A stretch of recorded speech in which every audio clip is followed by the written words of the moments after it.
वळत पुढच्या बातमीकडे।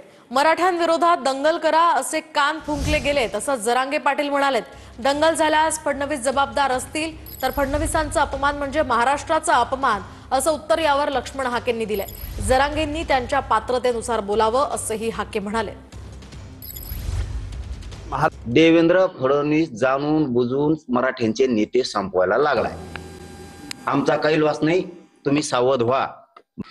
त्यांनी ना आता हे पटणार नाही नेत्याला, पण अंधारातून 100% पटणार। सगळ्या मंत्र्याला त्यांनी स्वतःची वैडी दिली, एक एक सगळ्याला काय काम चाललंय तिथं ते पुरं त्याला कळतं। इतका बेभरोशी माणूस असतो का?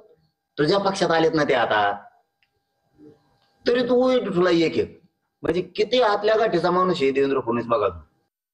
आज देवेंद्र फडणवीसांना ते काहीही बोलतात। देवेंद्र फडणवीस हे महाराष्ट्राचे मुख्यमंत्री आहेत। 12-13 करोड जनतेने त्यांना निवडून दिलेला आहे। देवेंद्र फडणवीसांचा अपमान किंवा पान उतारा म्हणजे महाराष्ट्राचा अपमान, पान उतारा आहे। त्यामुळं आणि त्यांच्याकडेच तुम्ही मागणी करायला जाताय। त्यामुळे जरांगेंनी काय बोलावं काय नाही बोलावं ते त्यांच्या पात्रतेनुसार आणि कुवतीनुसार बोलतात।